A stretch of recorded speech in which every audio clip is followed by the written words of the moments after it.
Ya ha pasado un minutito de las 9 de la mañana y momento de meternos en la primera entrevista de la jornada para hablar, analizar de qué alcance tiene lo logrado este acuerdo entre el Mercosur y la Unión Europea, qué nos dejó la cumbre del Mercosur de los pasados días. Para eso es que recibimos al doctor en Relaciones Internacionales, Ignacio Bartesay. Bienvenido nuevamente a... Buen día, ¿cómo andan? Un gusto. Un gusto recibirte. Bueno, ¿qué se puede esperar de esto que se anunció? Que es un acuerdo calificado de histórico por la presidenta de la Unión Europea, pero que tiene mucho por delante todavía, ¿no? ¿Qué valoración de este primer paso que se dio después de tantos años, además? Bueno, es muy importante, claramente es histórico, ¿no? Porque si bien es verdad que este acuerdo lleva muchísimos años y se había cerrado también algo bastante similar en el 2019, bueno, el primer paso para intentar que se ratifique es cerrar las negociaciones técnicas. Y eso es lo que se logró el viernes pasado, ¿no? Se cierra, en realidad se logró en Brasilia la semana anterior, pero se informa el viernes pasado aquí en Montevideo. Este es un paso que lo que permite es habilitar a la revisión jurídica del acuerdo, a la traducción y después empezar el debate político en la Unión Europea, que no es menor, ¿no? Exactamente. Pero si no se da este paso, lo otro es imposible de afrontar. Entonces, sí, es cierto, hay que ser cautos, pero no deja de ser, por supuesto, un hecho histórico el hecho de que después de tanto tiempo volvamos a tener un acuerdo, ya incorporando las demandas de la Unión Europea en compromisos ambientales, que fue lo que había trabado, ¿se acuerdan?, en 2019, la posibilidad de avanzar. ¿Y qué cambió para que ahora se pudiera efectivamente firmar este acuerdo técnico, teniendo en cuenta además que hacía pocos días había un pronunciamiento bastante firme, por ejemplo, del Congreso francés en contra de esto? Lo que cambió es el contexto interno en la Unión Europea y también internacional. Claro que la nueva administración de la presidenta de la Comisión Europea necesita dar una señal de apoyo a su gestión anterior y a su agenda pendiente, ¿no? Y es una puja también entre la supranacionalidad de la Unión Europea y los estados. Esto es la Comisión Europea versus Francia, pero no solo Francia, también Hungría y muchos otros. Italia, ¿no? Se oponen también. Ahora Italia también estaría apoyando, hay que ver si eso se confirma, pero Polonia seguro, Hungría e Irlanda quizás. O sea, hay una gran cantidad de países en Europa que cuestionan la política seguida por la Comisión Europea, ¿no? Entonces, hay algo de la presidenta de que dar una señal clara de que yo apoyo mi agenda, ¿no?, para la próxima administración que está renovando su cargo. También cambió, bueno, a nivel internacional está el contexto Trump, que viene con muchas amenazas proteccionistas, entonces la Unión Europea quiere dar también una señal de apoyo al libre comercio, entonces lo hace cerrando este acuerdo con el Mercosur. Y del lado del Mercosur tenés a un Lula, ¿no?, con esa necesidad de dar una señal de que el Mercosur tiene algún resultado positivo para contener a un Milei que, bueno, que viene siendo muy crítico con el Mercosur y que está dispuesto a mover la mesa, ¿no? Como ya vimos en su discurso el viernes pasado, que fue muy, pero muy crítico con el Mercosur. ¿China qué rol juega en todo esto, en el escenario geopolítico y comercial? A ver, China siempre juega porque China tiene un interés en los países latinoamericanos y en particular en el Mercosur, y estaba esta posibilidad de interés bilateral con Uruguay, que no se da, que sí, o con el Mercosur. Entonces la Unión Europea siempre tiene esa puja también por bueno, reaccionar a los espacios que ha ganado China en los últimos tiempos en América Latina y en el Mercosur en particular, ¿no? Acá en este escenario que vos venís describiendo, entonces, ¿qué proceso sigue? Habida cuenta de que este acuerdo tiene que refrendarse en los parlamentos supranacional en la Unión Europea, pero también la valoración de cada uno de los 27 países que integran. Hay que separar. Ahí está. ¿Qué es lo que sigue? ¿Cómo es? Lo que sigue es revisar jurídicamente el acuerdo y traducirlo a los idiomas de la Unión Europea, que son más de 20, digamos, ¿no? Entonces ahí ya tenés año y medio como mínimo. Después empieza la discusión en el Consejo Europeo, donde debe votarse. El Consejo Europeo no es la Comisión es la presidenta que vino, que es supranacional, ¿tá? Después del Consejo, que están los 27 y ahí van a discutir, ¿no? Y tienen un voto calificado, quiere decir que no solo países, sino también por población. Por eso Francia va a intentar buscar ahí bloquearlo. Si eso sale bien, hay que ir al Parlamento Europeo. Y si eso sale bien, ahí podría entrar, si lo firman también los presidentes del Mercosur y lo incorporan los parlamentos del Mercosur, podría entrar en vigor solo para la parte comercial. Porque tiene dos pilares, el comercial y después tiene lo que es cooperación y político. Lo que es cooperación y político sí tendría que pasar por los 27 parlamentos, pero podría existir una vigencia provisional solo para lo comercial si se logra separar esto, ¿no?, y se da supranacionalidad a lo comercial. Eso ya ha ocurrido en otros acuerdos de la Unión Europea y es posible. Por lo tanto, una cosa es lo de cooperación y lo político, que puede demorar mucho, y otra cosa es lo comercial, que si todo sale bien, puede demorar menos. Pero menos nunca es año y medio, 2 años, siempre y cuando no surja la traba política de Francia o eventualmente un Parlamento Europeo que dice no me gusta la opinión de Milei respecto a la Agenda 2030. Porque tenés a un Milei que en su momento, bueno, puede jugar un papel complicado como el que jugó Bolsonaro. ¿Se acuerdan que Bolsonaro tampoco favoreció mucho el avance de este acuerdo en Europa porque negaba el cambio climático, el Acuerdo de París y todo lo que sabemos, ¿no? Pero Milei, si sigue una postura similar, podría generar algún problemita también en el Parlamento Europeo. En el Mercosur no ves trabas a nivel parlamentario, en ninguno de los países. Yo no, bueno, más allá de esta declaración del PIT-CNT, que es extraña porque, a ver, un acuerdo de estas características, que por cierto es un TLC, lo que estamos festejando que ocurrió el viernes, es más trabajo para los uruguayos, digamos, ¿no? Es poder exportar más, poder importar más competitivamente, poder siempre se dice que el peligro de los TLC son que los países potentes con grandes producciones nos van a mandar todo, matan a las industrias nacionales y nosotros mandaremos poco porque tampoco tenemos tanta capacidad de producción. ¿Qué chances hay de que eso pase? Que de alguna manera creo que eso se puede interpretar como parte del mensaje que mandó el PIT-CNT, ¿no? Pero digamos, el libre comercio ya está muy demostrado que no tiene esos efectos, que en realidad potencia lo que vos sos más competitivo y lo que sos menos competitivo tiene un efecto que termina después favoreciendo al consumidor. Porque estar comprando productos protegidos que no son competitivos, al final afecta al consumidor. Y Uruguay se hizo de alguna manera una reconversión industrial importante. Con el Mercosur. Con el Mercosur. Claro, entonces en los efectos ahora puede haber algún subsector muy menor, pero vos tenés que mirar siempre el neto. O sea, el conjunto de la economía. ¿Se ve beneficiado? Sí, entonces avanzás. Claramente que el conjunto de la economía acá se ve beneficiado. Todos los estudios indican eso. Todos los estudios indican que un tratado de libre comercio con China, con la Unión Europea, con Estados Unidos, es Japón, con Corea, es ampliamente favorable para Uruguay. Entonces no ves a nivel regional obstáculos para que se pueda aprobar rápidamente el Parlamento, salvo, bueno, este pronunciamiento del PIT-CNT acá en Uruguay. Exacto, que tampoco creo que sea algo. Podrá ser una discusión que genere un poco de ruido, como se acuerdan, tuvimos ese momento con el TLC con Chile. Pero no imagino que el PIT-CNT pueda trabar esto, porque esto es ampliamente favorable para Uruguay y por supuesto que el nuevo gobierno también ha dicho que lo va a apoyar. Ahora, podría llegar a ocurrir que Milei, porque los presidentes tienen que firmar, que Milei firme si consigue alguna reforma en el Mercosur. Eso no lo sabemos. Hasta ahora lo apoyó, pero lo apoyó poco simpáticamente el viernes, ¿no? Lo vimos a Milei diciendo, ok, esto ocurrió, yo no voy a negar que esto ocurrió, pero yo quiero otro Mercosur, quiero acuerdos bilaterales, quiero un Mercosur que sirva, esto es obsoleto. O sea, tanto que molestó a Lula, ¿no? Que no se quedó ni para la foto familiar, Lula, porque el discurso de Milei fue duro. Y también recuerden que asume la presidencia por los próximos 6 meses. Entonces se viene un Milei proponiendo muchos cambios en el Mercosur y a un Lula aguantando. O sea, ¿condiciona o no condiciona entonces el avance de este acuerdo? ¿Lo del PIT-CNT? No, la visión de Milei. Sí, claro. Por favor, déjenme negociar a mí por mi lado. Podría condicionar. Podría condicionar, pero hay que ver cómo se da. ¿En qué medida, justamente? Bueno, si él no firma, no se avanza, porque el acuerdo negoció la incorporación bilateral. Quiere decir que si el Congreso uruguayo, el Parlamento uruguayo lo aprueba y el Congreso argentino no, una vez que está firmado y pasó todo lo que recién dijimos en Europa, entra en vigor para Uruguay. Eso es muy bueno, no lo puede trabar. Lo que podría trabar es la firma, como también se podría trabar la firma, como dijimos recién, del lado europeo. Pero yo creo que no sería razonable que Milei siga ese camino, siempre y cuando Lula también dé alguna señal de aceptar algunos de los reclamos de Milei. Porque tampoco es sostenible en el tiempo que Lula niegue todo lo que se le propone, como hizo con la calle Pou y la flexibilización. O sea, si vos proponés durante mucho tiempo cambios en el Mercosur, que además son justificados, ¿no?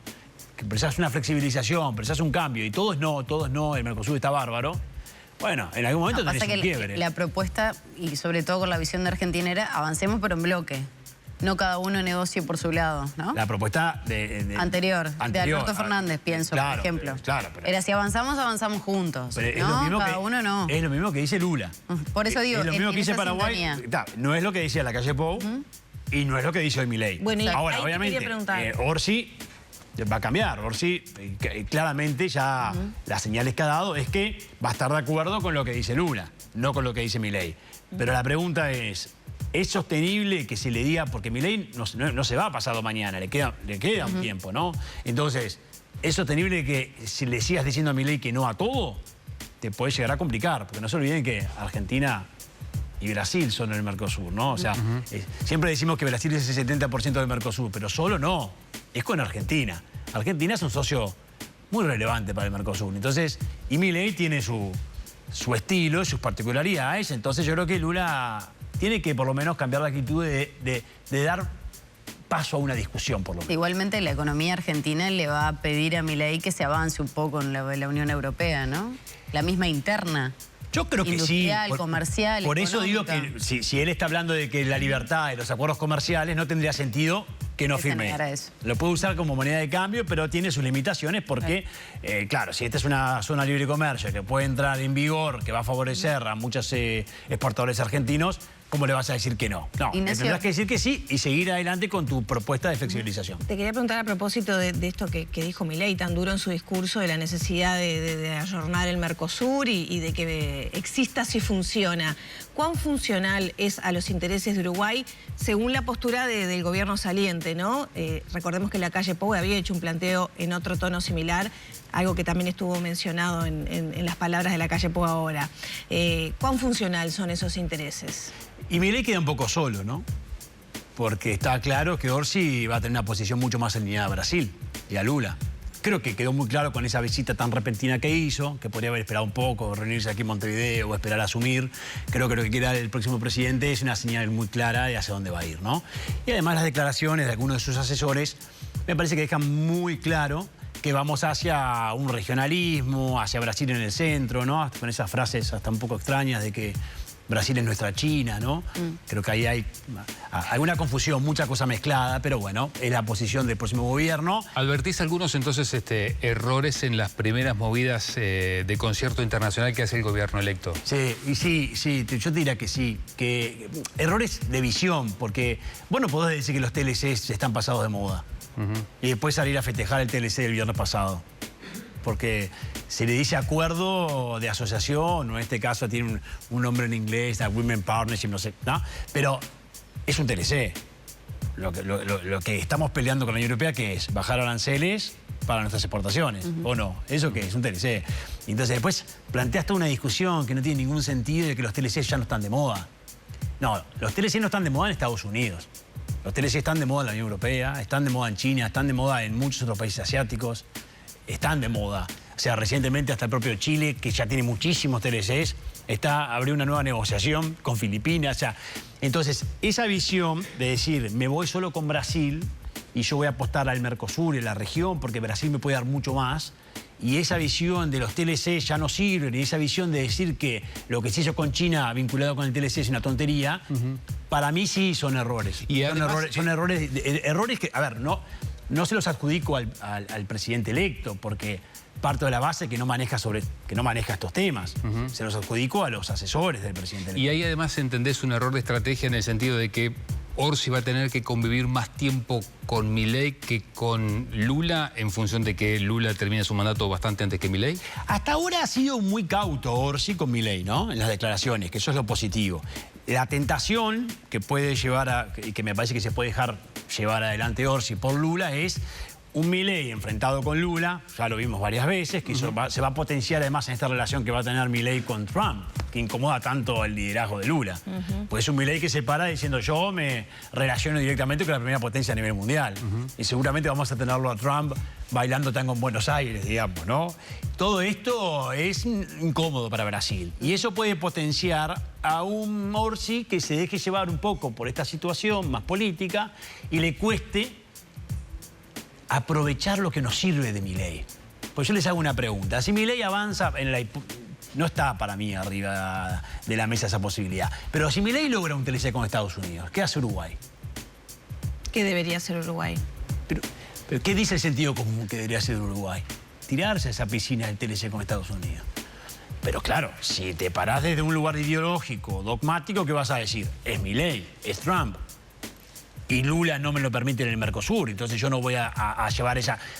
Es complicado porque las relaciones internacionales necesitan de una dosis de pragmatismo, especialmente en estas dinámicas actuales, que yo el temor que veo es que este vínculo que se está planteando, digo, ahora, tan claramente entre Orsi y Lula, podría perjudicarlo. No tiene tradición de tomar decisiones por afinidad política, ¿no? ¿Quién?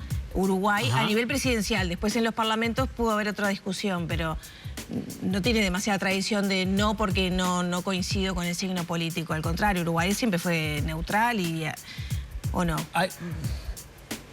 Algunas decisiones importantes para el Mercosur que han hecho bastante daño fueron claramente definiciones políticas y tomadas por un... Como la incorporación de Venezuela. Por ejemplo, la incorporación de Bolivia. Discutimos seriamente por qué se aprobó muy rápido eso en el Parlamento y los gobiernos, vamos con Bolivia, vamos con Venezuela. Sí, y no haber firmado el TLC con Estados Unidos porque Gargano se opuso. O el tema del tren con Estados Unidos. Yo creo que sí, que hay señales de que por momentos se politiza la política exterior y me parece que vamos... Probablemente algo parecido ahora, ¿no? Ojalá que se matice, pero las señales que se han dado hasta ahora me generan cierta preocupación. Especialmente porque se le dice a la población algo que no es. La población no puede escuchar de un presidente electo, con lo que representa, los TLC están pasados de moda. No. A nivel de simplemente esto, a nivel de pragmatismo, ¿cómo crees que puede influir este acuerdo que se llega desde el punto de vista técnico con la Unión Europea en la posibilidad de acelerar un vínculo comercial más eficiente entre China y el Mercosur? Es importante eso, porque claramente el efecto... A ver, yo lo pongo, quizás es un poco brutal esto, ¿no? Pero el Mercosur es un paciente de gravedad, que tenía como única esperanza de vida el cierre del acuerdo con la Unión Europea.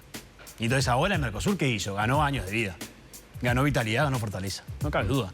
Porque es tan poco lo que pasó en el Mercosur en estos más de 30 años de historia, que esto es bien relevante.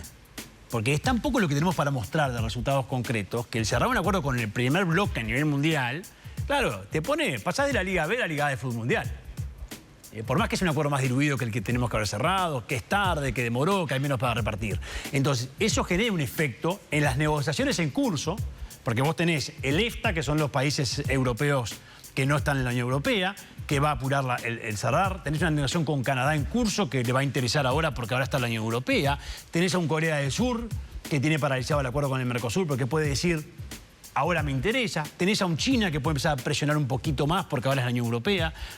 Está muy estudiado eso y es verdad que es el efecto que puede ya tener desde el punto de vista de la imagen del Mercosur y la credibilidad del Mercosur a nivel internacional por cerrar este acuerdo.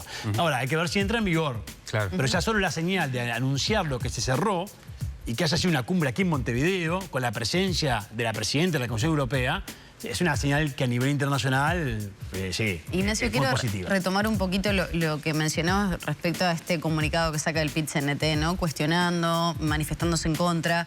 Y pienso un poco en la política que se tenga que adoptar a nivel nacional, ¿no? El próximo periodo de gobierno, en caso que se apruebe esto. ¿De qué manera se puede ver reflejado en el bolsillo, en la cantidad de trabajo que haya para el país este acuerdo que se acaba de cerrar? Porque mucho se habló durante estos años de la teoría del derrame, que no se había aplicado, que se vio beneficiado únicamente el sector exportador y después eso no benefició al resto de la sociedad. ¿De qué manera implicaría un beneficio para la sociedad en general? Bueno, hay que explicar más. Hay que explicar más ese efecto derrame. Hay que explicar más el hecho de que por exportar más productos agroindustriales arrastrás todo el resto de la cadena y todos estamos mejor. Porque no solo es que eso genera más trabajo para los que exportan directamente o para el empresario, contrata más gente, paga más impuestos, contrata más servicios, ¿no? Entonces es toda una cadena. Creo que el efecto derrame del sector agrícola y agroindustrial del país está algo estudiado, pero está poco explicado. Está estudiado quizás para los técnicos. Uno piensa, por ejemplo, automáticamente bajada de precios. Las cosas nos van a salir más baratas. Sí, algunas cosas te van a salir más baratas. ¿Eso no amerita también una política a nivel económica? Pero pienso, ¿desde el gobierno? ¿Para explicarlo decís? No, para que se vea reflejado realmente cuando las personas van a comprar las cosas que tenga un abaratamiento. Bueno, pero el abaratamiento en sí te lo da el hecho de vos tener acuerdos comerciales o te lo da el hecho de algunas decisiones que puedes tomar propias, ¿no? Porque, a ver, yo les pregunto, hay una tasa que se llama la tasa consular en Uruguay, que es una tasa que se le suma a los aranceles ya muy elevados. Porque por estar en el Mercosur vos tenés un arancel que es el doble de la media internacional, solo por estar en el Mercosur. Entonces, eso tenés que bajarlo. ¿Cómo lo bajás? con acuerdos comerciales. Eso ya va a repercutir en la baja de precios. Pero a la vez Uruguay tiene que hacer una gran cantidad de otras cosas que las puede ir haciendo y no están en discusión. Entonces me pregunto, ¿este gobierno va a eliminar la tasa consular? Es un 5% adicional de tarifa a lo que compras del exterior. Claro. ¿Está en discusión esto? No. Me decís, claro, pero ojo, recauda muchos millones de dólares al año. Pero ahí están las definiciones que Claro, tenés por que eso preguntaba explicar. de qué Y manera tenés que se- eliminar una gran cantidad de trabas burocráticas que todavía tenés. Y tenés que, o sea, Uruguay tiene mucho por hacer a nivel propio para bajar los costos de producción y también del consumidor. Pero no está arriba de la mesa esa discusión. Estuvo levemente en la campaña y se fumó muy rápidamente. Los acuerdos comerciales son una forma de hacerlo. Después tenés que hacer muchas cosas a nivel nacional. Interno. Y tenés que explicarle a todas las personas la relación que existe entre la apertura comercial y el desarrollo económico. La relación que existe entre bajar los aranceles y exportar más, ser más competitivo, entre un acuerdo comercial y tener mejores estándares para producir, en ser más atractivo para recibir inversiones que aprovechan tus acuerdos para exportar, ¿no? Y eso hace que se contrate más personas, que el Estado recaude más, que todo eso es un círculo virtuoso de la economía que está muy estudiado y que al final, ¿qué hace? Que cada uruguayo tenga más plata en el bolsillo. Ignacio, muchas gracias por estos minutos. Con todo gusto.